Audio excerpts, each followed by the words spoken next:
अगले दिन राजा पुरोहित को बुलाता है और उसे लाल शहजादे की कुंडली देखकर उनकी वधू के बारे में पता लगाने को कहता है।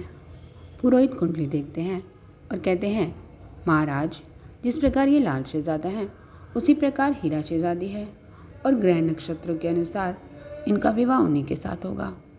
राजा, हीरा शहजादी? पुरोहित, हाँ राजन, हीरा शहजादी। इनके भाग्य की रेखाओं में उन्हीं का नाम लिखा है। राजा, किस राज्य की राजकुमारी है हीरा शहजादी? पुरोहित, क्षमा महाराज, ये ज्ञात नहीं हो सका। राजा, वो किस दिशा में मिलेंगी, ये तो जानकारी होगी। पुरोहित, नहीं महाराज, इसके विषय में भी कुछ पता नहीं चला। महारानी, स्वामी, फिर कैसे मिलेगी मेरे पुत्र की वधू? रानी, अब चिंता न करें, हम समग्र विश्व में अपने सैनिक भेजेंगे ताकि वो हमारे हीरा शहजादी का पता लगाए। महाराज, चारों दिशाओं में अपने सैनिक भेजते हैं हीरा शहजादी को ढूंढने के लिए। इसी तरह कई माह का समय गुजर जाता है पर सैनिकों को कहीं भी हीरा शहजादी का पता नहीं लगा। एक दिन बहुत तेज बारिश हो रही थी और राज्य के सैनिक हीरा शहजादी का पता ढूंढ रहे थे। तो सैनिकों ने अपने आप को बारिश से बचाने के लिए एक नगर के मंदिर में आश्रय ले लिया। कुछ देर बाद कुछ और सैनिक भी बारिश से बचने के लिए उस मंदिर के प्रांगण में आ गए। बाहर बारिश अपने जोर पर थी और ठंडी हवाएं भी चल रही थी। सैनिकों के कपड़े भी बारिश से भीग चुके थे। तो दोनों राज्यों के सिपाहियों ने अपने आप को ठंड से बचाने के लिए आग जला ली और सब उस आग के चारों ओर बैठ गए और आपस में एक दूसरे का परिचय देते हुए बात करने लगे। एक सिपाही, भाई, कुछ अपने बारे में बताओ, तुम कौन हो, कहाँ से आए हो? तब दूसरा सिपाही कहता है, हमारे राजकुमार हैं लाल शहजादा और हमारे राज्य के राजपुरोहित ने कहा है कि उनका विवाह हीरा शहजादी से होगा, इसलिए हम हीरा शहजादी को ढूंढने निकले हैं। ये सुनकर दूसरे राज्य के सिपाहियों के चेहरे पर खुशी झलक आती है। दूसरे राज्य का एक सिपाही कहता है, भाई, अगर ऐसी बात है तो फिर आपकी तलाश समाप्त हुई। पहले राज्य के सिपाही उसकी तरफ हैरानी से देखते हैं। एक सिपाही कहता है, कैसे? दूसरे राज्य का सिपाही कहता है, हमारे राज्य की राजकुमारी का नाम हीरा शहजादी है और हमारे वीर पुरोहित ने कहा है कि इनका विवाह लाल शहजादा से होगा, तो हम लाल शहजादा को ढूंढने निकले हैं। ये बात सुनकर दोनों राज्यों के सिपाही बहुत खुश होते हैं और एक दूसरे के राज्य का नाम और निशानी देकर सुबह पर अपने नगर को लौट जाते हैं और अपने राज्य में जाने पर अपने अपने राज्य के को सारा समाचार कहते हैं। दोनों राज्यों में खुशी की लहर दौड़ पड़ती है और दोनों राज्यों के महाराज अपने अपने सेवकों को भेजकर रिश्ता पक्का कर देते हैं और एक दूसरे को शगुन भेजते हैं और ये निश्चित करते हैं कि वयस्क होने पर दोनों का विवाह कर दिया जाएगा। समय अपनी रफ्तार से गुजरता है। कुछ समय के बाद लाल शहजादा के पिता गंभीर रूप से बीमार हो जाते हैं। सब तरह का इलाज करवाने पर भी महाराज को आराम नहीं लगता और उनकी मृत्यु हो जाती है। महाराज की मृत्यु से पूरे राज्य में शोक फैल जाता है। लाल शहजादा अपनी उम्र की किशोरावस्था में होते हैं। महाराज की मृत्यु के बाद ये निश्चित किया जाता है कि लाल शहजादा का राज्याभिषेक किया जाए, लेकिन राज्य के सेनापति, जो कि एक आंख से काना होता है, को ये बात नागवारा होती है, तो वो राज्य अभिषेक से पहले महारानी और लाल शहजादा को मारकर स्वयं राजा बनने की योजना बनाता है। उसकी इस योजना का पता राजपुरोहित को चल जाता है। तब राजपुरोहित महारानी को सेनापति का षड्यंत्र बताता है। सच्चाई जानकर महारानी बहुत दुखी और चिंतित होते हुए कहती है, राजपुरोहित जी, अब आप ही हमें कोई मार्ग दिखाइए। लाल शहजादा तो अभी बालक है और सेनापति बहुत शक्तिशाली है और पूरी सेना भी सेनापति के नियंत्रण में है। हम किसी भी तरह से उसका सामना नहीं कर सकते। वो मेरे पुत्र को अवश्य मार डालेगा। राजपुरोहित, महारानी, आप चिंता न करें, मैंने पूरी व्यवस्था कर दी है आपको राजकुमार को यहाँ से सुरक्षित बाहर निकालने की। मेरा एक विश्वास पात्र सैनिक है जो आपको रात के अंधेरे में यहाँ से ले जाकर नगर की सीमा तक छोड़ देगा और आप वहाँ से हीरा शहजादी के नगर चले जाइए। वहाँ के राजा ऐसी विपत्ति घड़ी में हमारी अवश्य मदद करेंगे।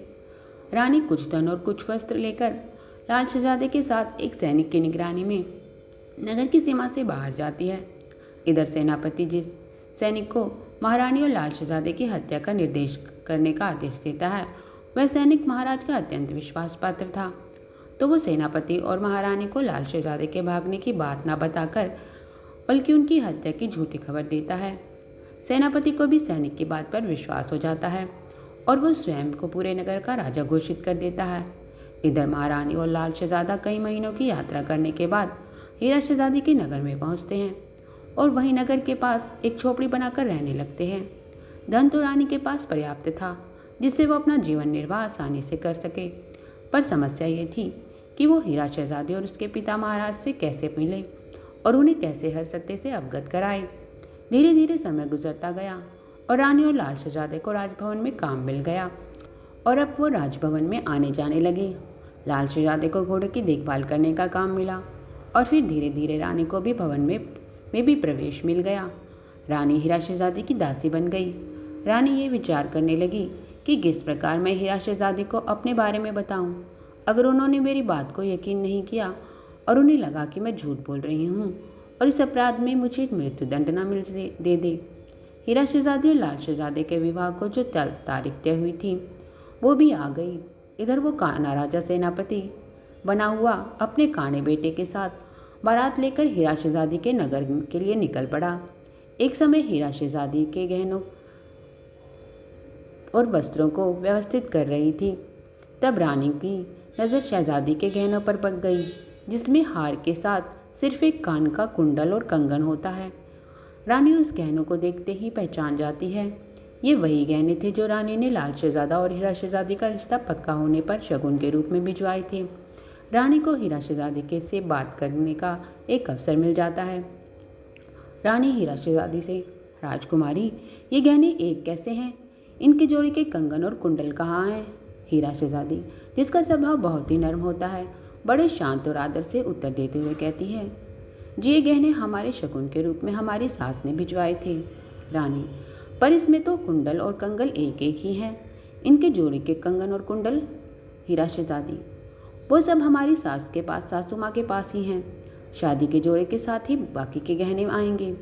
रानी, क्षमा कीजिए राजकुमारी, अगर जान की सलामती हो तो मैं कुछ कहना चाहती हूँ।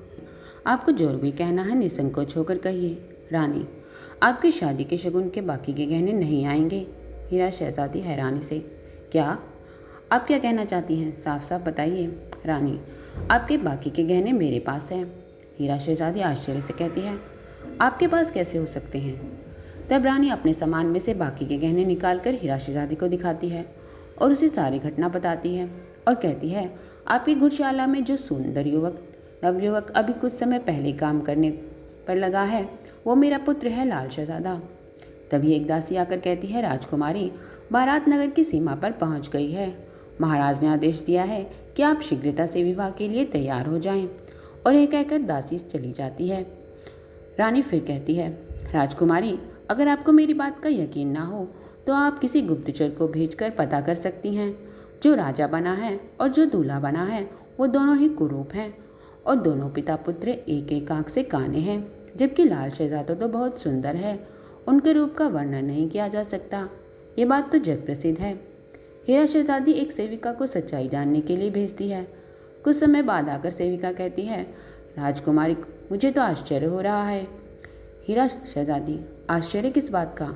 दासी, राजकुमारी, हमने तो सुना था कि आपका विवाह लाल शहजादे के साथ तय हुआ है। संसार में जिनके समान दूसरा कोई सुंदर नहीं है, पर यहाँ पर तो दूल्हा और उनके पिता। इतना कहते ही दासी चुप हो जाती है। हीरा शहजादी, चुप क्यों हो गई? दासी, अगर प्राणों का दान मिले तो आगे की सच्चाई बताने की हिम्मत हो। हीरा शहजादी, निसंकोच होकर अपनी बात पूरी कहो। दासी, राजकुमारी, अपने नगर में सफाई करने वाला कर्मचारी भी दूल्हा और उनके पिता से सुंदर है। हीरा, क्या दोनों के सभी अंग ठीक हैं?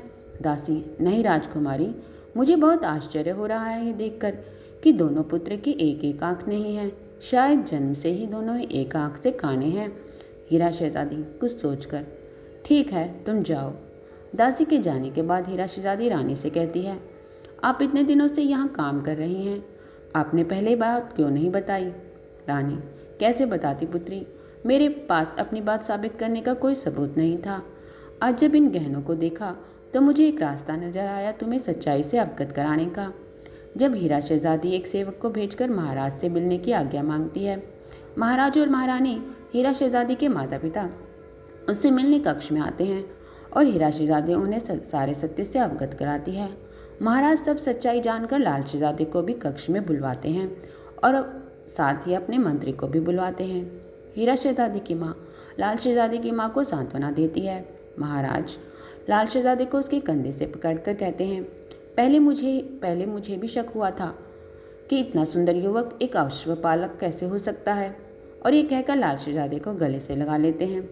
और उसके बाद महाराज लाल शहजादे से अलग होकर अपने मंत्री के सामने खड़े होकर कहते हैं, महामंत्री अब आप भी परामर्श दीजिए कि ऐसे समय में हमें क्या करना चाहिए। मंत्री, महाराज समस्या गंभीर है। सेनापति ने पूरी सेना को नियंत्रित में करके राज्य पर अधिकार किया है और ये तो आप भी जानते हैं कि उनकी सेना हमारी सेना से कहीं अधिक शक्तिशाली और बड़ी है। अगर हम उन्हें सीधे सीधे विवाह करने से मना करते हैं तो वे हमारे राज्य पर आक्रमण करके हमें पराजित कर देंगे और हमारे राज्य पर भी उनका अधिकार कर लेंगे। महाराज आपका कहना सही सत्य है महामंत्री। मंत्री, महाराज इस समय हमें शक्ति से नहीं अपितु युक्ति से कार्य लेना होगा। महाराज कैसे युक्ति महामंत्री जी। मंत्री, महाराज हम राजकुमारी के स्थान पर अपने राज्य के किसी कुशल वीरांगना योद्धा का विवाह दुष्ट सेनापति के राजा के बेटे के साथ करवा देंगे और उसके साथ अपने कुशल योद्धाओं और गुप्तचर दास दासियों के रूप में उनके साथ भेज देंगे, जिससे वे सैनिक उनके साथ जाकर उनकी सेना को कमजोरी को जान सकें और फिर उन्हें परास्त करके लाल शहजादे को उनका राज्य वापस दिलवा सकें।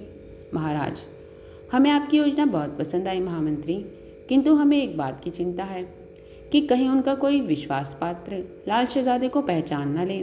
मंत्री, इसलिए महाराज इन दोनों को हम गुप्त रूप से नगर से बाहर निकाल देंगे और वहां से हीरा शहजादी लाल शहजादे के साथ अपने ननिहाल चली जाएंगी। जब शत्रु पक्ष पर विजय प्राप्त कर ली जाएगी तब इन्हें वापस बुला लेंगे। महाराज बिल्कुल महामंत्री जी, हमें आपकी योजना बहुत पसंद आई। उसके बाद लाल शहजादा और हीरा शहजादी दोनों पुरुषों का वेश धारण कर घोड़ों पर सवार हो कुछ धन अपने साथ लेकर हीरा शहजादी के ननिहाल की तरफ निकल पड़ते हैं और दुष्ट सेनापति राज्य के विभाग के बेटे का विवाह एक कुशल वीरांगना योद्धा के साथ करवा करके उसके साथ दास दासियों के रूप में अनेक सैनिकों के साथ विदा किया जाता है। लाल शहजादा और हीरा शहजादी सारा दिन चलते चलते एक नगर की सीमा पर पहुंचते हैं। सीमा पर पहुंचकर लाल शहजादा कहता है, हीरा संध्या का समय हो गया है, कुछ देर में ही रात हो जाएगी, हमें आज रात यहीं विश्राम करना चाहिए। हीरा, ठीक है। तब दोनों नगर की धर्मशाला में रुकते हैं। लाल दोनों घोड़ों को खूंटे से बांध देता है और हीरा शहजादी से कहता है, हीरा हम बाजार से अपने लिए और घोड़ों के लिए कुछ खाने के लिए लेकर आते हैं, तब तक तुम यहाँ विश्राम करो। हीरा शहजादी हाँ में सिर हिलाती है। लाल शहजादा नगर से बाहर बाजार में घूमता है और एक दुकान से वो अपने लिए खाने का कुछ सामान खरीदता है और दुकानदार को कहता है, भाई अभी तो ये सामान अपने पास रख लो, हम वापस में सामान ले जाएंगे।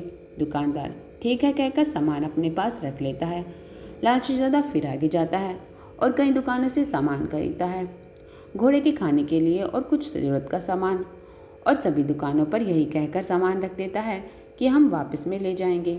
सभी सामान खरीदने के बाद लाल शहजादे की नज़र एक पान की दुकान पर जाती है। लाल शहजादा सोचता है भोजन करने के बाद पान का स्वाद भी लिया जाए। ये सोचकर लाल शहजादा पान की दुकान पर जाता है। पान वाले को कहता है, भाई जरा 2 पान देना। पान वाला लाल शहजादे की तरफ देखते हुए, भाई मुसाफिर लगते हो, पहली बार देख रहा हूँ। लाल शहजादा, हाँ भाई हम मुसाफिर हैं, तुम जरा 2 पान दे दो। पान वाला, अच्छा भाई ये बताओ कौन सा पान खाओगे, बाजारू या घरेलू। ये सुनकर लाल शहजादा सोच में पड़ जाता है, ये घरेलू पान कौन सा होता है। पान वाला फिर कहता है, बताओ भाई कौन सा पान लगाएं। लाल शहजादा कहता है, भाई बाजारू पान तो खाया है पर ये घरेलू पान नहीं खाया, तुम घरेलू पान ही बना दो। पनवाड़ी कहता है, घरेलू पान खाना है तो उस घर में चले जाओ, और ये कहकर एक घर की तरफ इशारा करता है। लाल शहजादा घर की तरफ देखते हुए, उस घर में। पनवाड़ी, हाँ उस घर में जाओ, ले लो, वहाँ मेरी बेटी है। लाल शहजादा उस घर के अंदर जाता है। अंदर एक लड़की बैठी होती है। लाल शहजादा कहता है, जी हम घरेलू पान लेने के लिए आए हैं। लड़की, अभी देती हूँ, और ये कहकर पास रखे एक डिब्बी से भभूत उठाती है और मंत्र पढ़कर लाल शहजादा के ऊपर फेंक देती है और भभूत पड़ते ही लाल शहजादा एक मेमना बन जाता है। अपने आप को मेमना बना देख लाल शहजादा कुछ समझ नहीं पाता और अचानक उसके साथ क्या हुआ और भागने लगता है। तो वो लड़की जल्दी से लाल शहजादे को पकड़कर रस्सी से बांधकर खूंटी से बांध देती है। इधर हीरा शहजादी धर्मशाला में लाल शहजादे का इंतजार कर रही होती है। काफ़ी देर इंतजार करने के बाद भी जब लाल शहजादा वापस नहीं आता तो हीरा शहजादी उसे ढूंढने के लिए निकल पड़ती है। बाजार में जाने पर वो एक दुकान के सामने खड़ी होती है। हीरा शहजादी और लाल शहजादा के कपड़े एक जैसे होते हैं। हीरा शहजादी भी इसलिए लड़कों की तरह लगती है। दुकानदार हीरा शहजादी को देखकर लाल शहजादा समझता है और कहता है, अरे भाई, तुम सामान कब यहाँ से लेकर रखा है, इसे ले जाओ। हीरा शहजादी मन में सोचती है कि लाल शहजादा यहाँ तक आए थे और फिर दुकानदार से कहती है, हाँ भाई, अभी थोड़ी देर में आया, और फिर आगे चली जाती है। कई दुकानदार हीरा शहजादी को लाल शहजादा समझकर सामान ले जाने को कहते हैं तो हीरा शहजादी उन सबको थोड़ा समय मांग कर आगे चली जाती है और सोचती है कि लाल यहाँ तक तो आए थे, फिर वो वहाँ से कहाँ गए।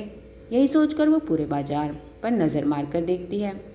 तभी हीरा की नज़र पान की दुकान पर जाती है और अपने आप से कहती है, काफ़ी थकावट हो रही है, एक पान ही खा लिया जाए। यही सोचकर वो पान की दुकान पर जाती है। पनवाड़ी उसे देखकर लाल शहजादा समझता है और हीरा शहजादी के कुछ बोलने से पहले ही कहता है, अरे भाई, तुम्हें अभी तक तुम्हारा पान नहीं मिला? तुमसे कहा तो था उस घर में चले जाओ, वहाँ मेरी बेटी है, उससे पान ले लो। हीरा शहजादी सोचती है कि ये लाल यहाँ पान लेने आए थे और फिर वो बिना कुछ बोले ही घर की तरफ जाती है। घर के दरवाजे पर लाल शहजादा मेमना बंधा होता है। वो वैसे ही हीरा शहजादी को अपनी तरफ आते देखता है तो जोर जोर से मेमना आकर नाव में गर्दन हिलाता है और जिस रस्सी से बंधा होता है उसे तोड़ने की कोशिश करने लगता है। हीरा शहजादी उसे देखकर वहीं रुक जाती है और मेमना बना लाल उसे अंदर न जाने का इशारा करता है। हीरा शहजादी सोचती है कि कुछ तो गलत है और फिर वो वहीं से वापस चली जाती है और सब दुकान से अपना अपना सामान लेकर वापस धर्मशाला में चली जाती है और घोड़ों को दाना पानी देकर और खुद भी खाना खाकर बैठ जाती है और सोचती है कि जरूर उस बनवाड़ी की दुकान में लाल के साथ कुछ गलत हुआ है। अभी तो रात भी हो चुकी है और मैं यहाँ किसी को भी नहीं जानती जिससे मदद मांग सकूँ। कल सुबह देखूंगी कहीं कोई मदद मिल जाए। और ये सोचकर वहीं धर्मशाला में से सो जाती है। लगभग आधी रात के समय बड़ी भयानक हुंकार और आवाज़ के साथ हीरा शहजादी की आँख खुलती है तो वो देखती है उसके सामने बड़ा ही भयंकर और नरभक्षी राक्षस खड़ा है।